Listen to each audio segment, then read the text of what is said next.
विधायिका मनीषा चौधरी द्वारा HCG cancer hospital के साथ नारी शक्ति वॉकथॉन 2024 आयोजन। आप समाचार विस्तार से। विधायिका मनीषा चौधरी के मार्गदर्शन में अंतर्राष्ट्रीय महिला सप्ताह के अवसर पर HCG कैंसर सेंटर हॉस्पिटल के सहयोग से नारी शक्ति वॉकथॉन 2024 का भव्य आयोजन किया गया। इस नारी शक्ति वॉकथॉन 2024 में सैकड़ों की संख्या में महिलाओं ने भाग लिया। नारी शक्ति वॉकथॉन कार्यक्रम की शुरुआत 3.5 किलोमीटर की स्फूर्तिदायक पैदल यात्रा के साथ हुई। उसके बाद महिलाओं के लिए रोमांचक जुम्बा सत्र भी किया गया।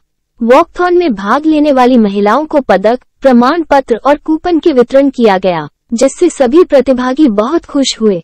इस कार्यक्रम को सफल बनाने में HCG कैंसर सेंटर की टीम का सहभाग रहा।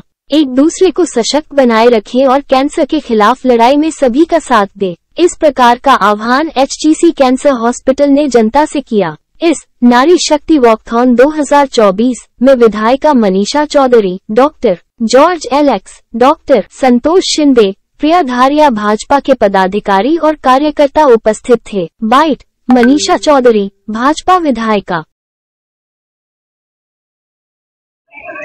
नारी शक्ती ही भारताची सर्वात मोठी नारी शक्ती आहे। जागतिक महिला दिवस हा 8 मार्चला असतो आणि आज महिलांमध्ये जे कॅन्सरचं प्रमाण वाढलेलं आहे त्यासाठी HCG ग्रुप ऑफ हॉस्पिटलच्या तर्फे आमचं जे बोरिवलीचे HCG हॉस्पिटल आहे ह्यांनी एक वॉकेथॉन अरेंज केला होता। महिलांमध्ये कॅन्सर बद्दलची जनजागृती करून महिला ही आपलं कुटुंब संपूर्ण सांभाळते। महिला कुटुंबातील प्रत्येक माणसाची चिंता करते, पण ती स्वतःसाठी आपली निष्काळजी दाखवते आणि त्याच्यासाठी हा एक 3.5 किलोमीटरचा वॉकेथॉन HCG हॉस्पिटलने ठेवला होता आणि ह्यामध्ये जे पार्टिसिपेट झाल्या महिला त्यांना सर्टिफिकेट देऊन नारी शक्तीचा सन्मान केला आणि त्याचबरोबर 31 मार्च पर्यंत महिलांनी आपला स्तनाचा कॅन्सर आहे, आपल्या गर्भाशयाचा कॅन्सर आहे, ह्याचे पॅप्समेअर आणि मेमोग्राफी ह्या ज्या 2 टेस्ट आहेत ह्या बाहेर करायला गेलं तर 10,000 पेक्षा जास्त लागतं खर्च। तो त्याचं कूपन ह्यांनी फ्री दिलंय।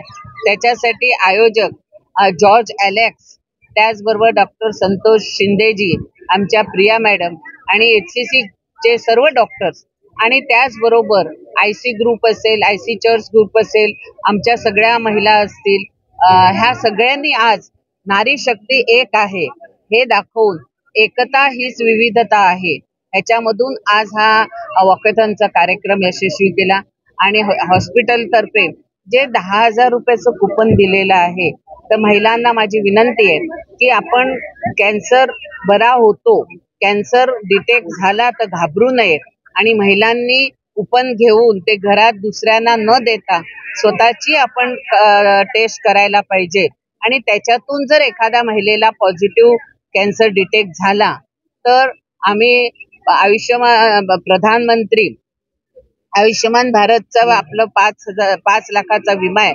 त्याचबरोबर राज्य शासनाचा महात्मा ज्योतिबा फुले 5 लाखाचा विमा आहे। ह्या दोन्ही ह्याच्यामध्ये आपल्याला कव्हर होईल। त्याच्यातून सुद्धा महिलेला जर प्रॉब्लेम झाला तर आम्ही मुख्यमंत्री सहाय्यता निधी सुद्धा देतो, काही ट्रस्ट कडनं निधी मिळतात, पण महिलांनी कॅन्सरला घाबरू नये, त्याला सामोरं जावं आणि आपला व्हील पॉवर जर असेल तर कॅन्सर लवकर बरा होऊ शकतो। त्यामुळे मी HCG हॉस्पिटलचे मनपूर्वक आभार मानते आणि जनतेला सुद्धा सांगते की आपण पुढे या, 1 पाऊल पुढे या, पण आपलं आयुष्य 4 पाऊल पुढे धावे। मॅडम HCG हॉस्पिटल सभामध्ये मोठं हॉस्पिटल आहे, त्याच्यामध्ये टेक्नॉलॉजी जास्त आहे, कॅन्सरच्या HCG हॉस्पिटलला कॅन्सरच्या टेस्ट होत आहेत, त्याचबरोबर जर कॅन्सर झाला तर ऑपरेशन होत आहेत।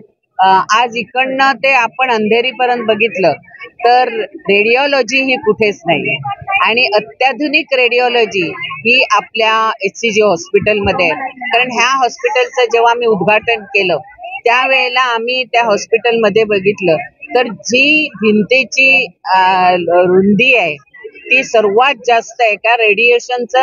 आफ्टर रेडिएशन तुम्ही बाहेर आल्यानंतर तुम्हाला त्याचा त्रास होत नाही आणि HCG हॉस्पिटलमध्ये जो क्लिनिनेस आहे आणि जी ट्रीटमेंट पेशंट्सला मिळतं की कॅन्सर हॉस्पिटलला डॉक्टर्स ते अर्ध आपल्या प्रबोधनाने चांगलं करू शकतात. त्यामुळे पेशंट्सला जर धीर दिला तर पेशंट घाबरून जात नाही.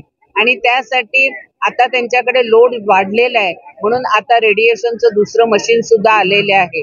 आणि आता रोबोटिक हे पण सर्जरी तिकडे होणार आहे. त्यामुळे लोकांना एक नैसर्ग, आणि इकडे पेशंट फक्त बोरिवलीचे येत नाही, अगदी डहाणू पासूनचे, अंधेरी जोगेश्वरी पासूनचे लोक इकडे येत आहेत. आणि हा फायदा होतोय. मी तर ह्यांना म्हणते की अजून एक हॉस्पिटल करा, जेणेकरून आपल्या इकडे जे रेडिएशनला वेळ वगैरे लागतो, कॅन्सर पेशंटचं ऑपरेशन झाल्यानंतर जो गॅप होतो तो गॅप कमी करण्यासाठी आपण त्यांना रिक्वेस्ट केली होती आणि त्यांनी दुसरं मशीन पण टाकलेलं आहे. आणि खास करून आज मला आदरांजली आणि श्रद्धांजली द्यायची आहे त्या डॉक्टर उपासना मॅडम इतक्या चांगल्या होत्या की त्यांच्याकडे पेशंट आल्यानंतर माझे खूप पेशंट इकडे यायचे आणि ते सांगायचे की तुम्ही घाबरू नका, तुम्ही लवकर बरे होणार आहेत. हा एक संवाद असतो पेशंट आणि डॉक्टर, तो HCG मध्ये आहे, म्हणून लोक जास्त येत आहेत. सर तुम्ही काय